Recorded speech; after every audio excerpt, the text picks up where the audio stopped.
ਵਾਹਿਗੁਰੂ ਜੀ ਕਾ ਖਾਲਸਾ ਵਾਹਿਗੁਰੂ ਜੀ ਕੀ ਫਤਿਹ। ਦਾਸ ਤੋਂ ਪਹਿਲਾਂ ਆਪ ਜੀ ਨੇ ਪੰਥ ਦੇ ਸਤਿਕਾਰਯੋਗ ਵਿਦਵਾਨ ਬੁਲਾਰਿਆਂ ਪਾਸੋਂ ਗੁਰੂ ਜਸ ਸ਼ਬਦ ਕੀਰਤਨ ਦੇ ਰੂਪ ਦੇ ਵਿੱਚ ਸਰਵਣ ਕੀਤਾ ਹੈ। ਧੰਨ ਸਤਿਗੁਰੂ ਪਾਤਸ਼ਾਹ ਜੀ ਦੇ ਬਖਸ਼ਿਸ਼ ਕੀਤੇ ਹੋਏ ਪਾਵਨ ਸਿਧਾਂਤ ਦੀ ਵਿਚਾਰ ਕਰਨ ਵਾਸਤੇ ਸਤਿਕਾਰਯੋਗ ਪ੍ਰਬੰਧਕ ਜਨਾਂ ਵੱਲੋਂ ਹੁਕਮ ਹੋਇਆ ਹੈ। ਬਹੁਤ ਹੀ ਸਤਿਕਾਰਯੋਗ ਮਹਾਂਪੁਰਸ਼ਾਂ ਦੇ ਜਥੇਦਾਰ ਸਾਹਿਬਾਨ ਅਤੇ ਇਲਾਕੇ ਦੀਆਂ ਸਿੱਖ ਸੰਗਤਾਂ ਦੂਰੋਂ ਨੇੜਿਓਂ ਚੱਲ ਕਰਕੇ ਪਹੁੰਚੀਆਂ ਹਨ। ਧੰਨ ਸਤਿਗੁਰੂ ਪਾਤਸ਼ਾਹ ਜੀ ਨੇ ਸਿੱਖ ਨੂੰ ਗੁਰਬਾਣੀ ਦੇ ਲੜ ਲਾਇਆ ਹੈ।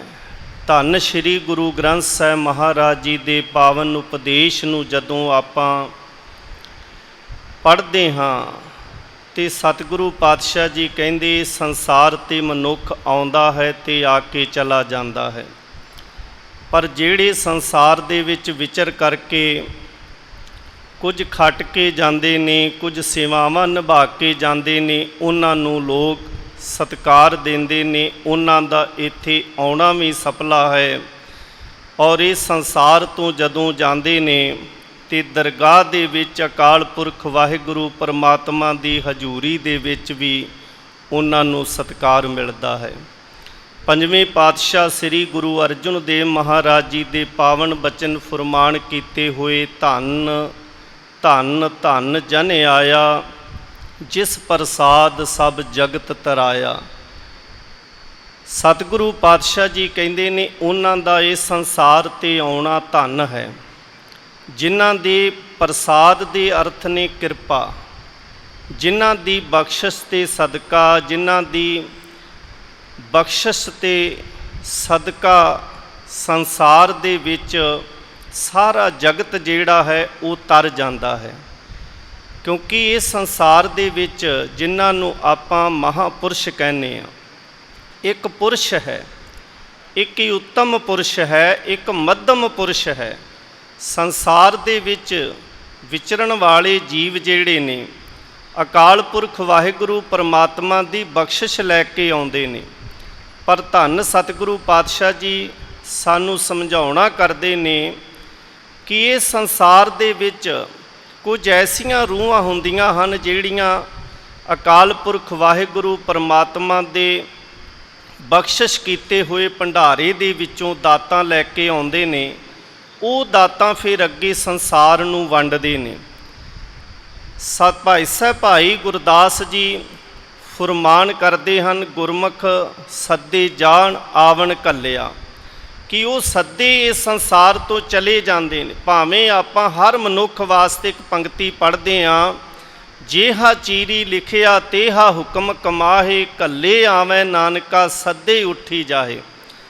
ਹਰ ਮਨੁੱਖ ਇਸ ਸੰਸਾਰ 'ਤੇ ਆਉਂਦਾ ਹੈ ਅਕਾਲ ਪੁਰਖ ਵਾਹਿਗੁਰੂ ਪਰਮਾਤਮਾ ਦੇ ਹੁਕਮ ਮੁਤਾਬਕ, ਤੇ ਹੁਕਮ ਮੁਤਾਬਕ ਹੀ ਇਹ ਸੰਸਾਰ ਤੋਂ ਚਲੇ ਜਾਂਦਾ ਹੈ। ਭਾਈ ਗੁਰਦਾਸ ਜੀ ਇਹਦੇ 'ਚ ਸਾਨੂੰ ਇਹ ਸਮਝਾਉਣਾ ਕਰਦੇ ਹਨ, ਪਰ ਜਿਹੜੇ ਗੁਰਮੁਖ ਨੇ, ਗੁਰੂ ਦੇ ਸਨਮੁਖ ਰਹਿਣ ਵਾਲੇ, ਜਿਹੜੇ ਗੁਰਮੁਖ ਬਣ ਜਾਂਦੇ ਨੇ, ਗੁਰੂ ਦੀ ਦੱਸੀ ਹੋਈ ਮਰਿਆਦਾ ਮੁਤਾਬਕ, ਗੁਰੂ ਦੇ ਹੁਕਮ ਮੁਤਾਬਕ ਆਪਣੇ ਜੀਵਨ ਨੂੰ ਬਤੀਤ ਕਰਦੇ ਨੇ, ਉਹ ਸੱਦੇ ਚਲੇ ਤੇ ਜਾਂਦੇ ਨੇ, ਪਰ ਜਦੋਂ ਲੋੜ ਪੈਂਦੀ ਹੈ ਸਮੇਂ ਮੁਤਾਬਕ ਅਕਾਲ ਪੁਰਖ ਵਾਹਿਗੁਰੂ ਪਰਮਾਤਮਾ ਉਹਨਾਂ ਨੂੰ ਸੰਸਾਰ 'ਤੇ ਭੇਜਦਾ।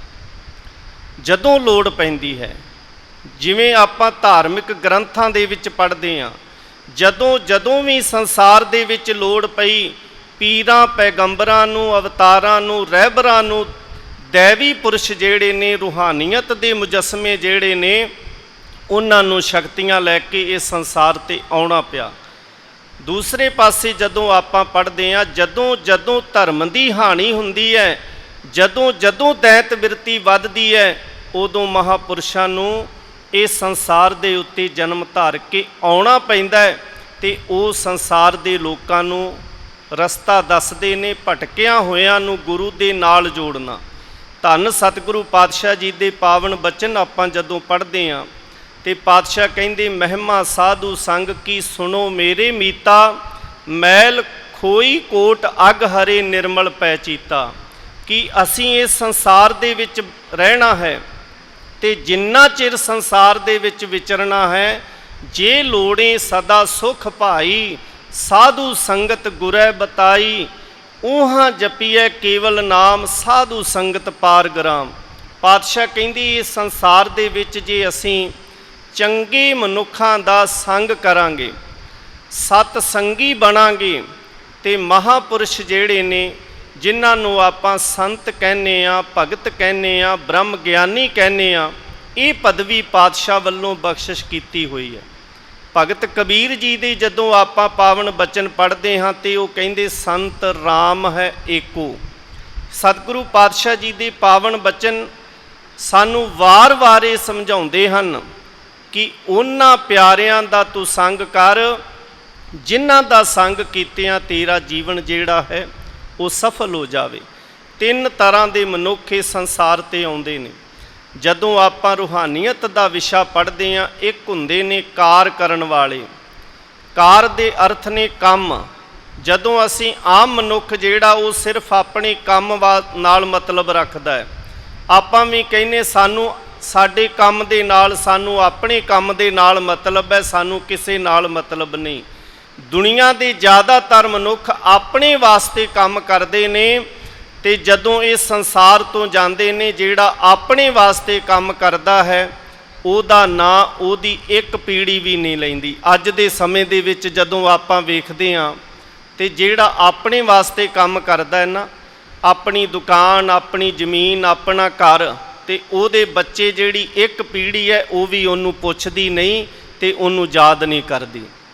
ਇੱਕ ਨੇ ਕਾਰ ਕਰਨ ਵਾਲੇ, ਦੂਸਰੇ ਆਉਂਦੇ ਨੇ ਜਿਹੜੇ ਉਪਕਾਰ ਕਰਦੇ ਨੇ। ਉਪਕਾਰ ਦਾ ਭਾਵ ਉਹ ਕੁਝ ਆਪਣੇ ਵਾਸਤੇ ਕਰਦੇ ਨੇ, ਕੁਝ ਆਪਣੀ ਜਾਣ ਪਹਿਚਾਣ ਦੇ ਰਿਸ਼ਤੇਦਾਰਾਂ, ਸਾਕ ਸੰਬੰਧੀਆਂ ਦੇ ਵਾਸਤੇ ਜਾਣ ਪਹਿਚਾਣ ਜਿਹੜੇ ਉਹਨਾਂ ਦੀ ਨੌਲੇਜ ਵਿੱਚ ਹੁੰਦੇ ਨੇ ਉਹਨਾਂ ਵਾਸਤੇ ਕੁਝ ਕਰਦੇ ਨੇ।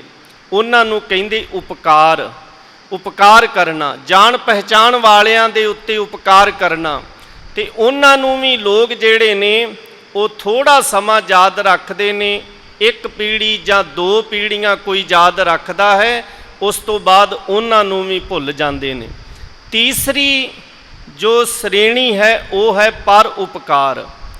ਤੇ ਸਤਿਗੁਰੂ ਪਾਤਸ਼ਾਹ ਜੀ ਸਾਨੂੰ ਗੁਰਬਾਣੀ ਦੇ ਵਿੱਚ ਫੁਰਮਾਨ ਕਰਦੇ ਨੇ, ਜਨ ਪਰ ਉਪਕਾਰੀ ਆਏ, ਜੀ ਦਾਨ ਦੇ ਭਗਤੀ ਲਾਇਨ ਹਰਸਿਓ ਲੈਣ ਮਿਲਾਏ। ਸਤਿਗੁਰੂ ਪਾਤਸ਼ਾਹ ਜੀ ਕਹਿੰਦੇ ਜਿਹੜੇ ਜਨ ਪਰ ਉਪਕਾਰੀ ਨੇ। ਪਰ ਉਪਕਾਰੀ ਦਾ ਭਾਵ ਕਿ ਜਿੱਥੇ ਪਰ ਦਾ ਅਰਥ ਹੈ ਪਰਾਇਆ, ਜਿੱਥੇ ਕੋਈ ਜਾਣ ਪਹਿਚਾਣ ਨਹੀਂ, ਜਿਹੜੇ ਸਾਡੀ ਨੌਲੇਜ ਵਿੱਚ ਨਹੀਂ। ਇੱਕ ਤੇ ਮਨੁੱਖ ਆਪਣੇ ਵਾਸਤੇ ਕਾਰ ਕਰਦਾ ਹੈ, ਦੂਜਾ ਆਪਣੇ ਰਿਸ਼ਤੇਦਾਰ ਜਾਂ ਸਾਕ ਸੰਬੰਧੀ ਵਾਸਤੇ ਕਰਦਾ ਜਿਹੜਾ ਉਪਕਾਰ ਕਰਦਾ ਹੈ, ਤੇ ਤੀਸਰਾ ਹੈ ਪਰ ਉਪਕਾਰ, ਜਿੱਥੇ ਕੋਈ ਜਾਣ ਪਹਿਚਾਣ ਰਿਸ਼ਤੇਦਾਰੀ ਨਹੀਂ, ਜਿਹੜੇ ਅਨਨੌਲੇਜ, ਜਿਹੜੀ ਨੌਲੇਜ ਤੋਂ ਬਾਹਰ ਦੇ ਪਰਾਏ ਨੇ ਉਹਨਾਂ ਦੇ ਉੱਤੇ ਵੀ ਉਹ ਉਪਕਾਰ ਕਰਦਾ ਹੈ, ਭਲਾ ਕਰਦਾ, ਉਹਨੂੰ ਕਹਿੰਦੇ ਪਰ ਉਪਕਾਰ। ਪਰਾਏ ਦੇ ਉੱਤੇ ਵੀ ਉਪਕਾਰ ਕਰਨਾ। ਤੇ ਸਤਿਗੁਰੂ ਪਾਤਸ਼ਾਹ ਕਹਿੰਦੇ ਉਹਨਾਂ ਪਰ ਉਪਕਾਰ ਕਰਨ ਵਾਲਿਆਂ ਨੂੰ ਇੱਕ ਪੀੜ੍ਹੀ ਨਹੀਂ, ਦੋ ਪੀੜ੍ਹੀਆਂ ਨਹੀਂ, ਉਹਨਾਂ ਨੂੰ ਬਹੁਤ ਲੰਮਾ ਸਮਾਂ ਲੋਕ ਯਾਦ ਕਰਦੇ ਨੇ ਜਿਨ੍ਹਾਂ ਨੇ ਪਰ ਉਪਕਾਰ ਕੀਤਾ ਹੁੰਦਾ ਹੈ। ਤੋ ਸਾਧ ਸੰਗਤ ਜੀ, ਐਸੇ ਮਹਾਪੁਰਸ਼ਾਂ ਦੇ ਹਿੱਸੇ ਆਉਂਦਾ ਹੈ ਜਿੱਥੇ ਕੋਈ ਰਿਸ਼ਤੇਦਾਰੀ ਨਹੀਂ ਹੁੰਦੀ, ਜਿੱਥੇ ਕੋਈ ਜਾਣ ਪਹਿਚਾਣ ਨਹੀਂ ਵੇਖੀ ਜਾਂਦੀ। ਉੱਥੇ ਇੱਕੋ ਸਿਧਾਂਤ ਹੈ ਸਤਿਗੁਰੂ ਪਾਤਸ਼ਾਹ ਜੀ ਦੇ ਸ਼ਬਦ ਦਾ ਪ੍ਰਚਾਰ ਕਰਨਾ। ਤੇ ਇਹ ਬਿਰਤੀ ਬਣਾਉਣੀ, ਬਿਸਰ ਗਈ ਸਭ ਤਾਤ ਪਰਾਈ, ਜਬ ਤੇ ਸਾਧ ਸੰਗਤ ਮੋਹਿ ਪਾਈ, ਨਾ ਕੋ ਬੈਰੀ ਨਹੀਂ ਬਿਗਾਨਾ, ਸਗਲ ਸੰਗ ਹਮਕੋ ਬਣਾਈ। ਤੇ ਸਤਿਗੁਰੂ ਪਾਤਸ਼ਾਹ ਕਹਿੰਦੇ ਸਭ ਕੋ ਮੀਤ ਹਮ ਆਪਨ ਕੀਨਾ, ਹਮ ਸਭਨਾ ਕੇ ਸਾਜਨ, ਦੂਰ ਪਰਾਇਓ ਮਨ ਕਾ ਬਿਰਹਾ, ਤਾਂ ਮੇਲ ਕੀਓ ਮੇਰੇ ਰਾਜਨ। ਐਸੇ ਮਹਾਪੁਰਸ਼ ਜਿਹੜੇ ਨੇ ਉਹ ਸਰਬੱਤ ਦੇ ਭਲੇ ਵਾਸਤੇ ਸੰਸਾਰ 'ਤੇ ਆਉਂਦੇ ਨੇ। ਮੈਂ ਬੇਨਤੀ ਕਰਕੇ ਖਿਮਾ ਮੰਗਾ, ਬਹੁਤ ਲੰਮਾ ਸਮਾਂ ਜ਼ਿੰਦਗੀ ਦਾ ਸਤਿਕਾਰਯੋਗ ਸੰਤ ਬਾਬਾ ਜੀ ਲਖਬੀਰ ਸਿੰਘ ਜੀ ਉਸ ਦਿਨ ਦੱਸ ਰਹੇ ਸੀ ਸੰਸਕਾਰ ਵਾਲੇ ਦਿਨ ਕਿ ਲਗਭਗ 67 ਸਾਲ ਦੇ ਲਗਭਗ ਇਹਨਾਂ ਦੀ ਜੋ ਆਰਜੂ ਸਰੀਰ ਦੇ ਵਿੱਚ ਆਪ ਜੀ ਨੇ ਬਤੀਤ ਕੀਤੀ ਹੈ ਸੰਤ ਬਾਬਾ ਗੁਰਦੀਪ ਸਿੰਘ ਜੀ ਨੇ, ਔਰ ਲਗਭਗ 47 ਸਾਲ ਦੇ ਲਗਭਗ ਇਹਨਾਂ ਨੇ ਦੇਸ਼ ਵਿਦੇਸ਼ ਦੇ ਵਿੱਚ ਵਿਚਰ ਕਰਕੇ ਗੁਰਮਤਿ ਦਾ ਪ੍ਰਚਾਰ ਕੀਤਾ।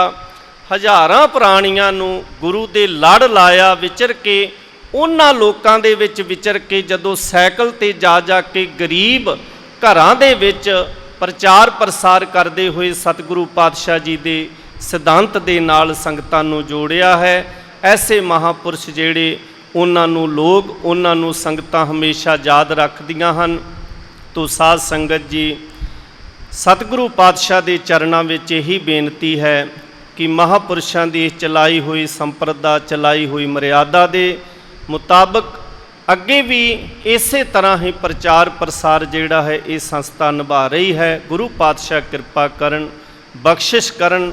ਸਰਬੱਤ ਦੇ ਭਲੇ ਦੀ ਆਪਾਂ ਹਮੇਸ਼ਾ ਹੀ ਅਰਦਾਸ ਕਰਦੇ ਹਾਂ ਤੇ ਗੁਰੂ ਪਾਤਸ਼ਾਹ ਜੀ ਦੇ ਚਰਨਾਂ ਵਿੱਚ ਆਪ ਇਤਨੀ ਹਾਜ਼ਰੀ ਪ੍ਰਵਾਨ ਕਰਨੀ। ਧੰਨਵਾਦ ਹੈ ਸਾਰੀਆਂ ਸੰਗਤਾਂ ਦਾ, ਮਹਾਂਪੁਰਸ਼ਾਂ ਦਾ, ਪ੍ਰਬੰਧਕ ਜਨਾਂ ਦਾ।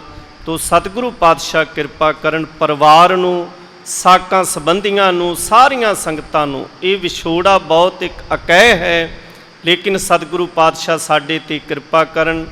ਅਸੀਂ ਇਹ ਵਿਛੋੜਾ ਜਿਹੜਾ ਹੈ ਇਹ ਐਸਾ ਜੋ ਸਾਡੇ 'ਤੇ ਭਾਣਾ ਵਰਤਿਆ ਹੈ, ਰਜਾ ਦੇ ਵਿੱਚ ਰਹਿ ਸਕੀਏ। ਆਓ ਇਤਨੀ ਬੇਨਤੀ ਪ੍ਰਵਾਨ ਕਰਨੀ। ਭੁੱਲ ਚੁੱਕ ਦੀ ਖਿਮਾ ਜੀ। ਵਾਹਿਗੁਰੂ ਜੀ ਕਾ ਖਾਲਸਾ, ਵਾਹਿਗੁਰੂ ਜੀ ਕੀ ਫਤਿਹ।